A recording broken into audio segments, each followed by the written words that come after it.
Halo, kembali lagi dengan video Dido di sini. Nah, kali ini gue bakal review lengkap Redmi Note 10 Pro. Nah, kita mulai langsung dari desain bodinya ya. Desain bodinya ini nih sangat slim dan berdampak pada bezel kameranya yang terlihat bertumpuk. Namun, ketebalan bodinya jadi terasa ringan dan nyaman digenggam. R10 ini memiliki ketebalan bodi sekitar 8 mm dan beratnya sekitar 190 gram. Di bagian kiri ada slot SIM dan memory card, dan bagian atas terdapat jack 3,5 mm, speaker, dan IR blaster.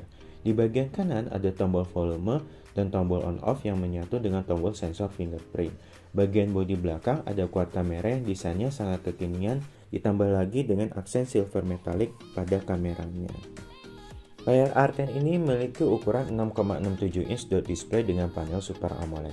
Namun sayang, walaupun sudah AMOLED, sensor fingerprint tidak ada di layar.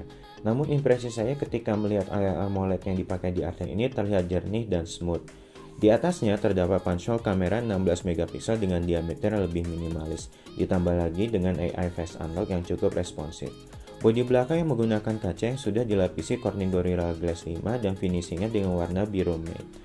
Pada sektor kamera, kamera utamanya beresolusi 108 megapiksel, lalu disusul dengan dua kamera yang disusun secara vertikal. Ada kamera ultrawide 8 megapiksel, telemakro 5 megapiksel, dan kamera 2 megapiksel depth sensor. Di bagian bezel atas kamera terdapat speaker yang sudah stereo. Nah, bagaimana dengan panel AMOLED-nya? Panel AMOLED R10 ini adalah layar AMOLED pertama yang digunakan Xiaomi di kelas mid-range. Kemudian baterai yang digunakan adalah 5000 mAh dengan 33 watt fast charge. Namun bagaimana dengan kualitas gambar serta dual speaker dari R10 ini ketika digunakan? Silahkan dengarkan sendiri ya.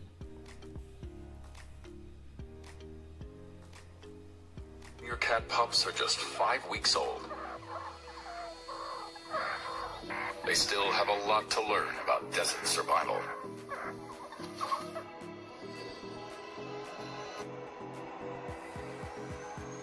And the closest river hasn't flowed in 7 years.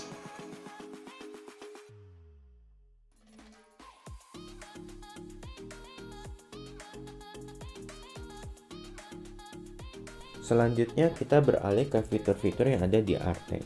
Satu hal yang membuat saya kaget sekaligus merasa kagum, akhirnya Xiaomi menyematkan fitur Always On Display pada layarnya. Fitur ini memungkinkan kita untuk tetap mendapatkan notifikasi saat HP dalam kondisi idle atau lock screen yang dapat diatur pada menu setting. Fitur AON R10 ini bisa kita kustomisasi sesuai template yang sudah ada, seperti template desain background, word, jam digital, atau analog, maupun animasi notifikasinya. Ada 4 macam animasi notifikasi yang bisa kita pilih. Tinggal pilih saja sesuai selera. Jadi warnanya bisa kita pilih warna biru, terus merah muda, atau seperti warna ambience kunang-kunang yang berwarna hijau.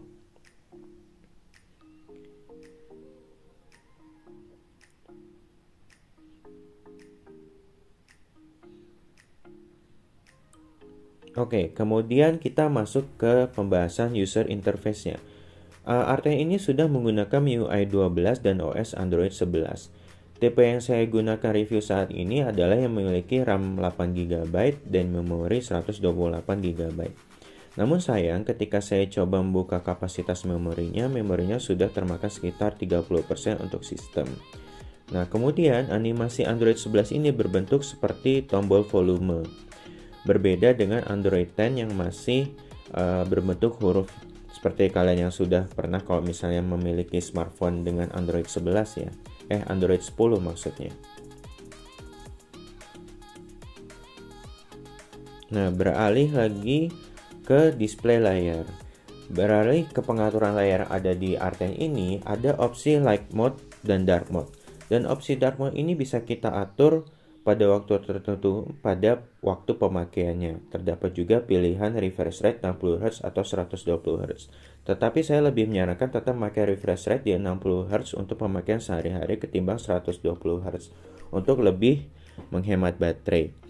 Nah, lalu masuk pada sektor kontrolnya, terutama pada sektor notifikasi. Pada R10 ini karena sudah memakai Android 11 versi terbaru, teman-teman memiliki dua opsi untuk merubahnya. Bisa menggunakan UI bawaan atau versi Android-nya, bedanya terdapat pada besar kecilnya icon atau tumpukan pada versi notifikasinya. Jadi pada versi lama dimensi icon notifikasinya itu atau kontrolnya terasa lebih minimalis. Namun ketika teman-teman ubah tampilan dimensinya, akan muncul icon yang lebih besar ketika di slide ke bawah dengan lebih banyak opsi. Berbeda dengan versi Android lama yang di slide ke samping pada pilihan menunya. Nah, sekarang kita coba lihat bagaimana tampilannya.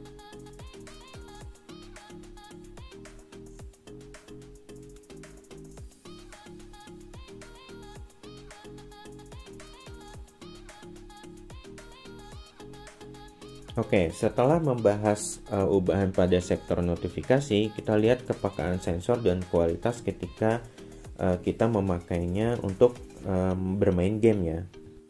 Oke, bagaimana dengan kepekaan sensor fingerprintnya? Walaupun sensornya tidak diletakkan di layar, saya masih lebih suka kalau sensornya diletakkan di samping, karena terasa lebih responsif saat membuka lock screen. Berbeda dengan pengalaman saya waktu itu saat mencoba HP yang sensornya ada di layar, setelah beberapa waktu pemakaian jadi kurang lebih responsif. Nah, di Arten ini menjadi lebih responsif saat saya mencoba mengetesnya. Dari kepekaan sensor fingerprint, kita beralih ke kualitas gaming. Arten ini sudah menggunakan CPU octa-core dengan chipset Qualcomm Snapdragon 732G yang secara kualitas sudah cukup mumpuni untuk bermain game. Saya mencoba bermain game COD dengan settingan very high. Silahkan dilihat sendiri saat saya mencoba bermain COD.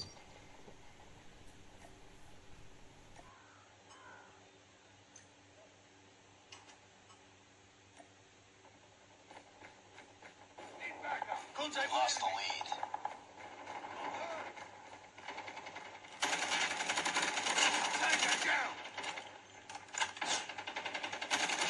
Close, fight harder. Saat saya mencoba bermain COD, kualitas gambar yang saya rasakan terasa sangat smooth dan luas saat digunakan. Terasa tidak ada hambatan sama sekali, kecuali saya yang kurang terbiasa dengan dimensi layar yang lebar. Biasanya saya memakai tipe smartphone yang lebarnya 6,4 inch, sementara Redmi Note 10 ini memiliki kualitas layar yang ukurannya 6,67 inch, yang biasanya untuk saya yang tangannya besar jadi lebih susah untuk menggenggam dengan baik.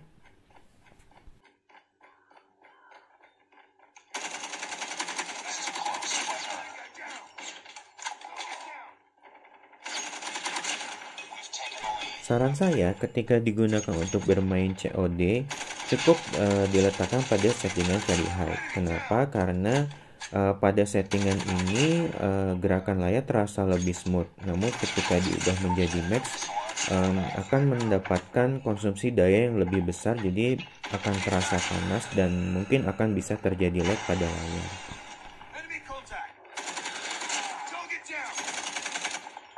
Heads up. Enemy UAV spotted. Be advised, hostile hunter-killer drone inbound. Enemy down.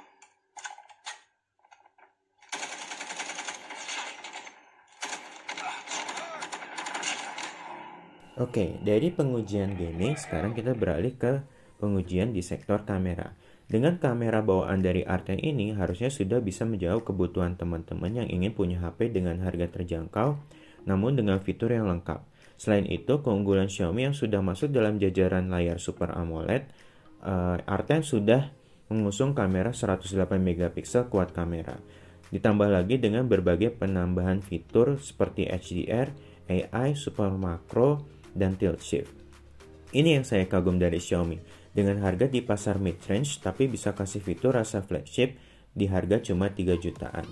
Yang mau lihat hasil tes kameranya, berikut udah saya rangkum beberapa hasil foto dan videonya. Silahkan dilihat-lihat ya.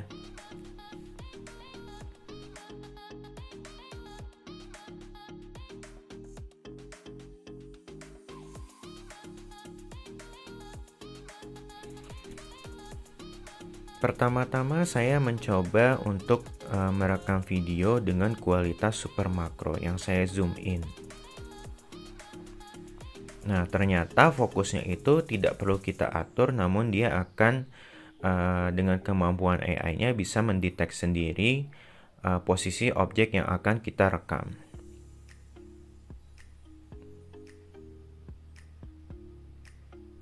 Kelebihan dari kamera Xiaomi R10 ini, dia ketika menangkap gambar dalam kondisi gambarnya super makro atau di zoom in, dia dapat menangkap detailnya secara jelas.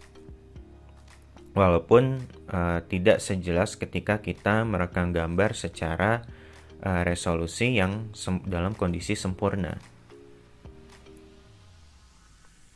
Nah, ini kita foto dalam kondisi settingan yang standar dengan AI yang aktif. Jadi ketika AI diaktifkan, dia akan sedikit meningkatkan kontras warna menjadi lebih cerah. Terus terdapat juga berbagai macam pilihan filter yang bisa kita gunakan saat membuat foto. Ada fitur Google Lens juga yang bisa mendeteksi produk dan harga yang kita inginkan.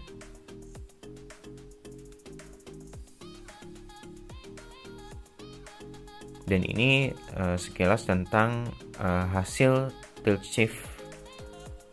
foto tilt shift ketika digunakan. Ada dua pilihan, ada yang mode circle dan mode grid secara vertikal.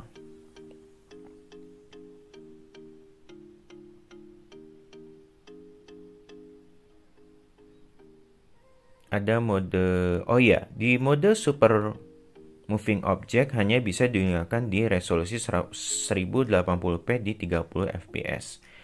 Nah, untuk video yang standar bisa digunakan di berbagai macam settingan, di 720p 30 fps, 1080p 30 fps, 1080p di 60 fps, dan 4K di 30 fps.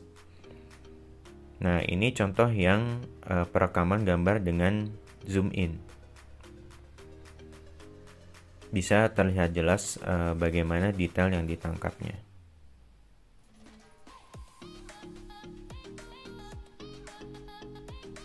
Detail gambar yang diambil di kamera R10 ini dapat terlihat dengan jelas, walaupun dalam kondisi zoom in.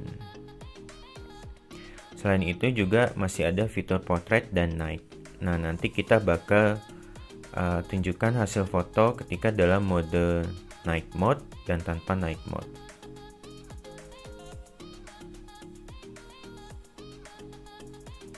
Berikut beberapa hasil video dan fotonya.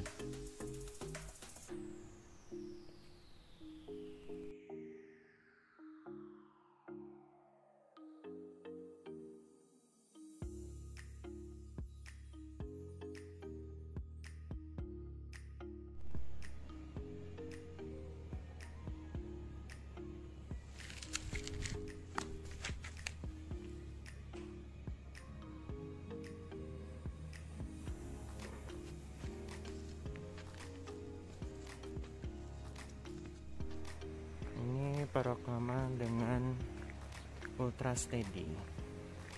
Kita coba lari ya. Coba lari lagi.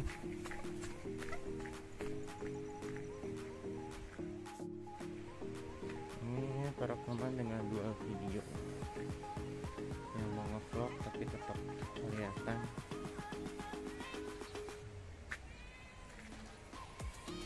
Ada anak kucing yang ngikutin terus.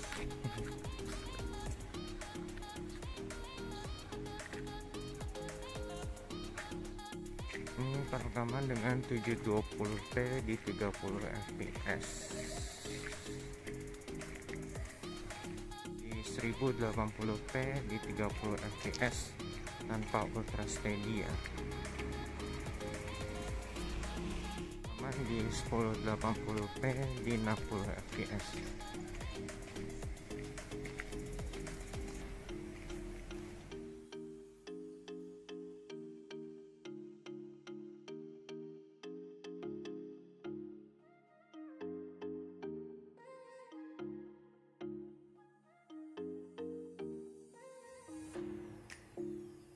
Dan akhirnya sampai pada kesimpulan.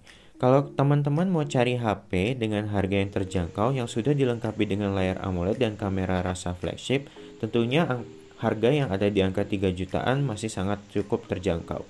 Dengan desain dan fitur yang sangat kekinian, apalagi dengan fitur NFC yang pasti memudahkan teman-teman untuk bertransaksi elektronik.